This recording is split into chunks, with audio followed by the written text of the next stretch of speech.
2019 está chegando ao fim. Esse é o primeiro programa do último mês do ano, dá para acreditar? E essas imagens que vocês viram aí ilustraram vários assuntos que a gente trouxe aqui para o IP ao longo de todo o ano. Mas dezembro está só começando, a nossa produção está a todo vapor e a gente vai ver agora o que as nossas equipes estão preparando ainda para esse mês. Olha só. Prefeitura deve remover construções irregulares que estão em área da União nas praias de Cabedelo, na Paraíba. No museu, o Acervo do Povo Chucuru Cariri divide espaço com artigos da paleontologia, da cultura afro e até armas da Segunda Guerra Mundial. Enquanto a gente prepara tudo isso, ainda tem um IP todinho pela frente hoje. Vamos lá? Em Uberlândia, o acordo mediado pelo MPF garante a redução dos custos de procedimentos cardíacos e a economia de recursos públicos. Elas estão por todos os lados. Essas lentes flagram de tudo: ações heróicas, crimes, acidentes e infrações como essas, que colocam em risco a vida de quem passa pelas rodovias do nosso país.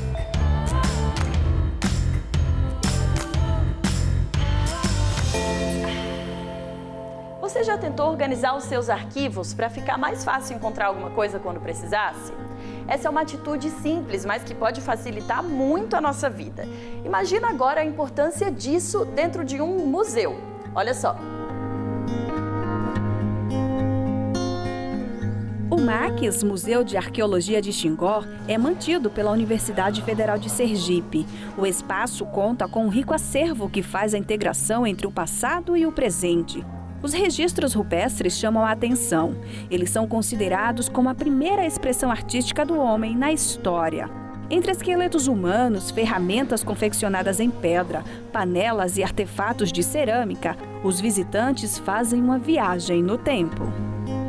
Uma coisa que realmente me chamou a atenção são realmente os esqueletos que tem aqui, que são datados de muito tempo atrás, e como eles conseguiram realmente juntar toda essa informação interessante, que hoje em dia pode ser reproduzida e exposta ao público, assim dando informação e cultura para nós. As peças em exposição são só uma pequena amostra das quase 50.000 que começaram a ser encontradas em 1987. O projeto de salvamento arqueológico foi realizado nas áreas inundadas para a construção e funcionamento da usina hidrelétrica de Xingó. O riquíssimo acervo foi esquecido num galpão. Na época, o museu ainda não existia. Só foi inaugurado no ano 2000. Mas as relíquias só receberam tratamento adequado 9 anos depois, com a atuação do MPF. Não era interessante apenas trabalhar com a repressão, a situação, mas sim corrigir essas práticas que estavam acontecendo dentro do Museu de Arqueologia de Xingó, que é mantido pela Universidade Federal de Sergipe, e buscar fazer com que a universidade passasse a ter meios e procurar meios para fazer uma guarda adequada. Com a adequação do espaço e estrutura física, outras melhorias vieram, como a aquisição de materiais e equipamentos, contratação de profissionais e, principalmente, a retomada das atividades de pesquisa. Essa condição pós-intervenção do MPF traz para a gente, enquanto pesquisador, uma alegria, uma esperança de trazer à tona uma história desse passado e, naturalmente, para quem visita a região nordestina, para quem visita Sergipe, descobrir que existe um museu com acervo nesse potencial é magnífico. Hoje a situação é diferente. As peças estão catalogadas e organizadas em ambiente apropriado. E além de salas exclusivas para os pesquisadores e laboratórios, o MACS tem setor de exposições, onde fica o acervo aberto ao público. Eu gostei muito de saber como os povos de antigamente funcionavam e como eles faziam os próprios ornamentos e como eles funcionaram com tanto pouco tecnologia. E hoje em dia a gente nem consegue fazer metade do que eles fazem. Tudo a gente é à base de tecnologia.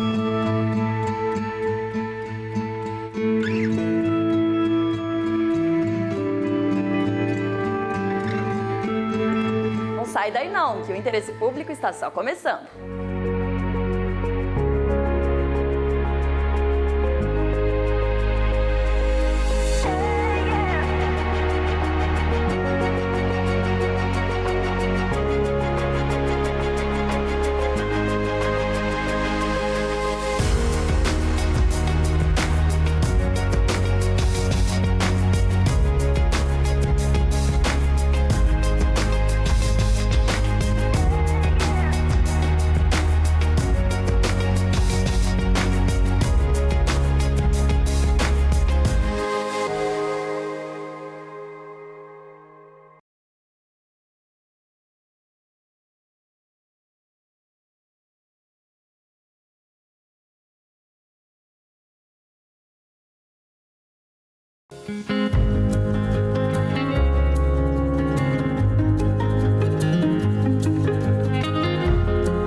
Estamos de volta e fique com a gente porque você vai ver ainda no programa de hoje.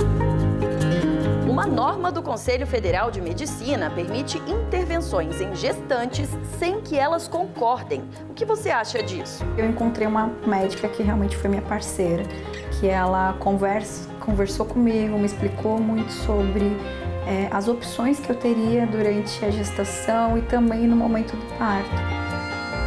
E agora, em homenagem ao Dia Internacional das Pessoas com Deficiência, uma entrevista com o Procurador da República, Cláudio Dreves. Procurador, quando a gente fala do Dia Internacional da Pessoa com Deficiência, a gente está falando aí de 500 milhões de pessoas com deficiência em todo o mundo. Eu acho que não tem muito o que comemorar, né? Na verdade, esse número ele tem que ser relativizado porque ele pode ser tanto para mais quanto para menos, né? Nós hoje temos vários tipos de deficiência e tem umas que ainda lutam para serem consideradas uma categoria da deficiência também e que merecem também um certo olhar cuidadoso do Estado e da sociedade. O senhor é um exemplo de garra, de força. Aos 16 anos, sofreu um acidente ao mergulhar numa cachoeira, estava aí na adolescência, entrando na fase adulta, terminando o 3º ano do ensino médio, com uma vida pela frente, mas não parou aí. Foi a sua garra, foi a família? O que te impulsionou a não parar? No início foi muito uma luta pela sobrevivência, tentar viver. E foi fundamental o suporte, o apoio moral, emocional, afetivo da minha família, principalmente dos meus pais. E sem isso, eu tenho certeza que eu não conseguiria chegar até onde eu cheguei hoje. Com o amor deles, a dedicação e a fé deles também. Eles sabiam que eu ia conseguir, de alguma maneira, superar tudo aquilo que me foi apresentado. E nós nunca nos deixamos abater, sabendo que eu tinha esse amor em casa, tinha amizade dos meus amigos também, e isso fez uma diferença fundamental na minha vida. E o senhor, como procurador, trabalhou primeiramente em Goiânia, no estado de Goiás, e trabalhou com pessoas com deficiência, porque foi pelo seu estado, pela sua situação, foi uma opção? Eu sei o que cada pessoa com deficiência passa. E eu achei muito importante eu participar disso na construção dessas políticas públicas, forçar as políticas públicas a serem cumpridas, para que, de alguma maneira, essas pessoas tenham minimizado os problemas que elas vivenciam diuturnamente e diariamente. Recentemente, o senhor passou a comandar uma força-tarefa muito importante, que é a Greenfield. Isso também mostra que, independente do senhor ter uma deficiência, as pessoas com deficiência são capazes. Esse é o legado, é o que fica. A deficiência não quer dizer nada. Você tendo e dando as condições para aquela pessoa superar aquelas limitações que ela tem, ela consegue facilmente desempenhar qualquer atividade na sociedade de maneira que ela consiga, inclusive, até ter a sua própria autonomia e independência. Eu li uma frase sua que existem barreiras mais fortes do que são as barreiras físicas. Quando o senhor fala isso, o senhor está se referindo a que barreiras? Eu acho que são as barreiras atitudinais, aquelas da atitude das pessoas. E elas são invisíveis. Então, o preconceito, a discriminação, essas são as que mais ferem a nós. São as que mais nos obstaculizam em termos de poder ser quem somos, na verdade. Porque todos nós somos iguais, todos nós somos seres humanos. Só que cada qual tem suas limitações, e todo mundo tem limitação. E todo mundo tem deficiência. Desafio sempre, né, procurador? Sim. Procurador, muito obrigada mais uma vez por nos receber. Obrigado. Você sabe o que é ombudsman? Esse é o nome dado ao profissional que recebe críticas e sugestões dentro de uma instituição. Uma função importante porque nos representa como cidadãos. E pela primeira vez, o Brasil foi sede de um encontro internacional que reuniu essas instituições. Na pauta principal, os impactos da violência de gênero na igualdade entre as pessoas, assunto discutido em uma troca de experiências entre quem entende de direitos humanos. Nós temos uma sociedade desigual em termos de acesso às mulheres, de uma maneira geral, né, considerando o gênero feminino, e que vai acrescendo em desigualdade se nós consideramos os outros recortes, né, as mulheres negras, as mulheres trans, as mulheres periféricas. Temos um desafio enorme ainda em relação à violência doméstica. Dados divulgados pela ONU Mulheres indicam um cenário desigual e cruel quando se trata de violência de gênero no mundo. Nos últimos 12 meses, 1 em cada 5 mulheres relatou ter sofrido violência física ou sexual de seus companheiros. Ainda de acordo com a pesquisa, no Brasil entre 2017 e 2018, houve um crescimento de 4% nos casos de feminicídio. Y me estoy refiriendo a la violencia en el transporte público, en las calles. Entonces eso inhibe las posibilidades de las mujeres de desplazarse de un lugar a otro porque tienen miedo a la violencia sexual. Justamente para mudar essa realidade, foi criada há 20 anos a Federação Ibero-Americana de Ombudsman, que hoje conta com 21 países parceiros. A ideia é reunir as forças das instituições na luta pelos direitos humanos. Para que se entienda que los gobiernos, las instituciones y las propias mujeres vamos a trabajar cada vez más por el derecho que tenemos y lo que significa esto. Grande resposta é a educação. Educar. Educar trata-se de um problema cultural fundo, um problema social que tem por base paradigmas culturais que serão combatidos, que são nefastos e que serão combatidos com educação.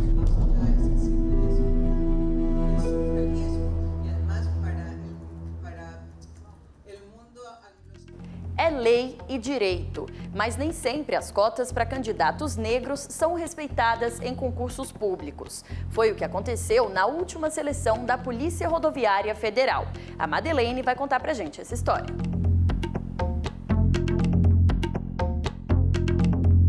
Fazer parte da polícia está nos planos de Robson antes mesmo da criação da Lei das Cotas. Em 2013 eu passei no concurso de São Paulo. Aí eu fiquei pelo psicotécnico lá. Se naquela época a gente tivesse essa lei, eu sairia muito melhor no concurso e até eu estaria preparado psicologicamente, né? Porque quando você passa no concurso, vem tudo. Você faz planos, você acha que já tem uma garantia. E quando você se vê com aquela garantia indo por água abaixo, é uma frustração total. Em 2014, entrou em vigor a lei que destina uma porcentagem das vagas de concursos públicos para negros e pardos. Sempre que o número de vagas oferecidas no concurso público for igual ou superior a 3, haverá cota racial. Os candidatos podem disputar tanto as vagas reservadas quanto as destinadas à ampla concorrência. É aqui que pode ocorrer um problema. Isso porque a cota não é tão simples. O candidato aprovado dentro da ampla concorrência deixa de concorrer ao sistema de cotas. No caso de 20% das vagas resultarem em um número fracionado, será arredondado para cima sempre que a fração for igual ou maior que 0,5 e para baixo quando for menor que 0,5. E esse erro ocorreu em um concurso da Polícia Rodoviária Federal. O concurso oferecia inicialmente 500 vagas, que depois passaram para 1.000, distribuídas por estados em todo o país. O erro ocorreu no cálculo na hora de chamar os concorrentes para participar do curso de formação profissional.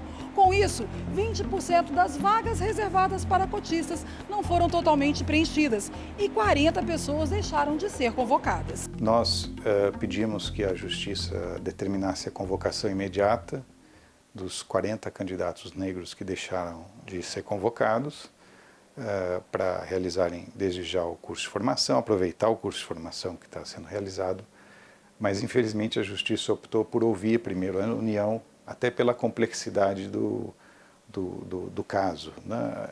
Não é algo fácil de entender e de ser explicado com precisão, não é?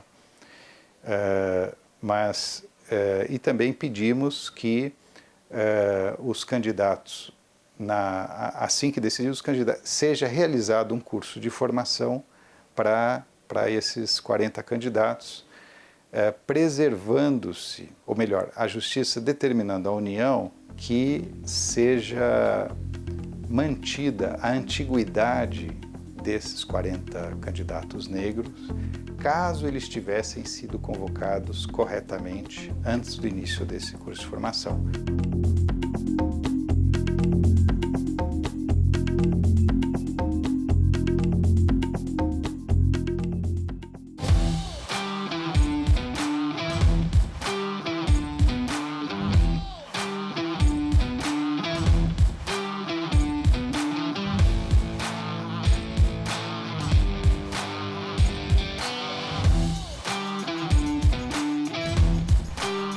Uma das melhores coisas da vida é viajar, conhecer novos lugares e novas pessoas.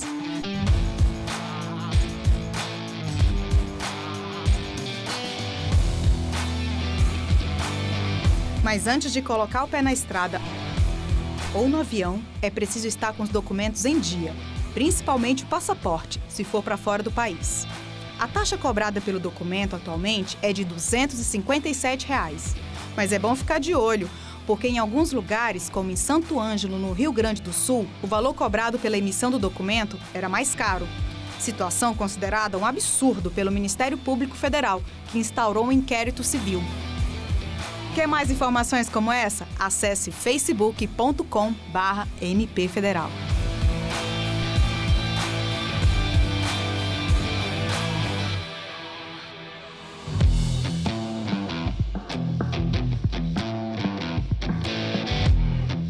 Você vai ver no próximo bloco que o Ministério Público Federal fechou o acordo para que hospitais privados de Uberlândia realizem cirurgias cardíacas que deveriam ter sido feitas pelo SUS.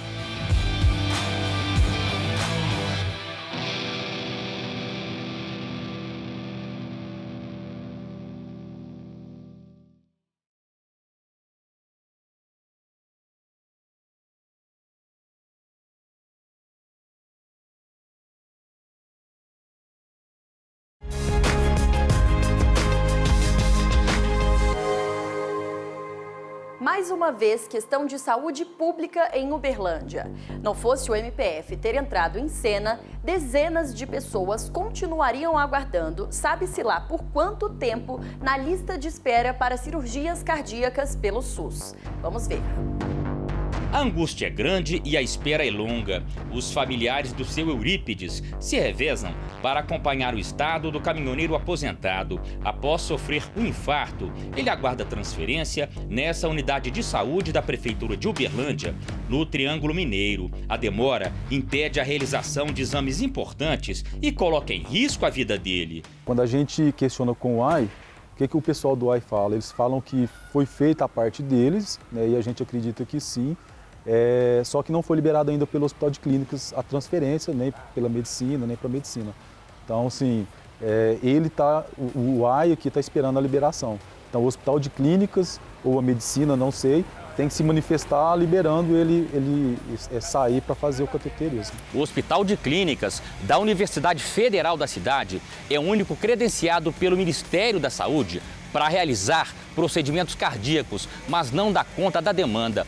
Mais de 2.000 pessoas aguardam na fila para fazer exames e outras 200 estão esperando por cirurgias cardíacas. Devido às demandas que chegam da alta complexidade via pronto-socorro, então eles não conseguiam ter um planejamento eficaz para conseguir atender o que eles têm de contrato com o município. E a situação agravou com o fechamento do Hospital Santa Catarina, que era um prestador da rede privada, que tinha um convênio também com o município. Para evitar que pacientes morram à espera de exames e cirurgias, o Ministério Público Federal e o Ministério Público de Minas Gerais fecharam um acordo com os 5 hospitais privados de Uberlândia para que realizem as cirurgias e exames cardíacos. A Justiça determinou um bloqueio nas contas do governo do estado para garantir o pagamento aos hospitais, que concordaram reduzir os valores cobrados em até 50%. Esse acordo, ele não vai resolver o problema, mas ele vai mitigar a situação que está aí. Então, foram bloqueados mais de 5 milhões de reais da conta do estado. Todo esse recurso foi direcionado para atender os pacientes que estão aguardando há muito tempo esses exames, essas cirurgias. A dona Alice foi uma das primeiras beneficiadas com o acordo. Ela ficou um longo período internada no Hospital de Clínicas e, após passar por uma cirurgia em um dos hospitais privados, já está em casa. Eu já não estava dando conta de caminhar, não fazia meus serviços de casa e era tudo difícil para mim. Já estou fazendo minhas coisas em casa, graças a Deus eu estou bem.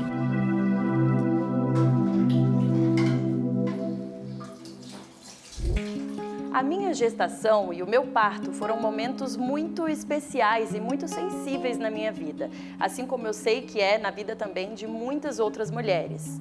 E é óbvio que a gente quer receber o nosso filho no mundo com muito carinho e muito respeito. Mas uma norma do Conselho Federal de Medicina permite intervenções em gestantes sem que elas concordem. O que você acha disso? A coach de carreiras Francis Garcia planejou cada etapa da realização de um sonho, a gravidez. É neste momento, cercado de amor e cuidados, que a mãe procura um aliado essencial, um parceiro para trilhar os 9 meses em que a barriga e a ansiedade só crescem. O médico ginecologista. Eu encontrei uma médica que realmente foi minha parceira, que ela conversou comigo, me explicou muito sobre as opções que eu teria durante a gestação e também no momento do parto. A melhor forma é quando existe um diálogo, onde a gente possa ouvir o que ela está falando e expor para ela, olha, nesse caso a gente não pode, nesse caso por isso, a melhor via do ponto de vista médico é essa, você está de acordo comigo? Esta relação de parceria entre médico e paciente nem sempre é uma realidade no Brasil. Muitas intervenções clínicas e cirúrgicas são feitas sem o consentimento da mãe. E para piorar esse quadro, um artigo de uma resolução do Conselho Federal de Medicina estabelece que as escolhas da mãe podem ser consideradas como abuso de direito em relação ao feto. Dá ao profissional de saúde praticamente poderes ilimitados. Por conta disso, o Ministério Público Federal entrou com uma ação civil pública para revogar alguns pontos da norma. A Resolução 2232, de setembro de 2019, do Conselho Federal de Medicina, trata da recusa terapêutica em situações gerais. Porém, no artigo 5º, parágrafo 2º, estabelece a permissão para que gestantes sejam obrigadas a passar por procedimentos que não concordem, mesmo que não haja risco iminente de morte. Para o MPF, a expressão abuso de direito, usada para orientar os médicos, desconsidera limites legais. Isso acaba fazendo com que esse profissional tenha um poder ilimitado e possa decidir sozinho a intervenção que ele queira levar adiante, independentemente da vontade da gestante. Juridicamente, isso viola a autonomia de vontade dessa mulher e, afinal, viola também o princípio da dignidade da pessoa humana, que tem proteção constitucional. Daí o nosso pedido de revogar essa norma especificamente. No entendimento do MPF, o profissional pode, inclusive, coagir a paciente a receber o tratamento indesejado. Para o Conselho Federal de Medicina, a resolução protege a vida da mãe e do bebê. O CFM ele leva em conta a questão da vida do melhor para a mãe e para o bebê. Ele não vai deixar questões ideológicas tomem pé ou tomem preponderância em relação à questão técnica. A decisão do que vai ser feito ou não no período de parto, trabalho de parto, do pré-natal, é uma decisão técnica que tem que ser tomada baseada nas evidências científicas e não se deve levar em conta viés ideológico nesse momento. Sem ter uma justificativa, sem ter um porquê você precisa fazer, optar por, de repente, uma cesariana, se você gostaria de ter um parto normal. Acho que isso tira um pouco a mãe da escolha de como ela quer esse momento, que é um momento muito importante para ela.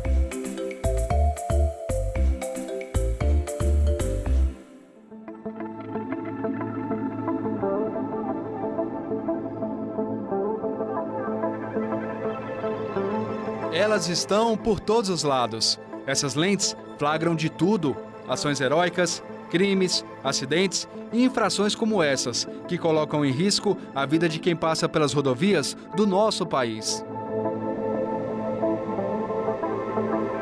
O Departamento de Trânsito de várias cidades no Brasil tem utilizado essas câmeras para multar motoristas que não respeitam as leis. A ideia é flagrar, por exemplo, quem estaciona em local proibido. Ou parar em fila dupla, mas existe um limite para isso. Depois de uma ação do Ministério Público Federal, a Justiça determinou que o vídeo monitoramento não pode ser utilizado para aplicar multas por infrações cometidas dentro do carro, como a falta do uso do cinto de segurança ou a utilização do celular. Pela decisão, as imagens também não poderão ser utilizadas como recurso para penalizar o motorista por infrações que têm um sistema próprio de apuração, como avanço de sinal e não utilização do farol baixo durante o dia. A ideia é que a intimidade do motorista seja preservada. Quando a gente usa a câmera para investigar o que acontece dentro do carro, ele está indo contra esse direito. A decisão vale para todo o Brasil e quem receber esse tipo de multa pode entrar com recurso. Mas nunca se esqueça, hein? Não teclar enquanto dirige e usar o cinto de segurança pode salvar vidas. Fique esperto!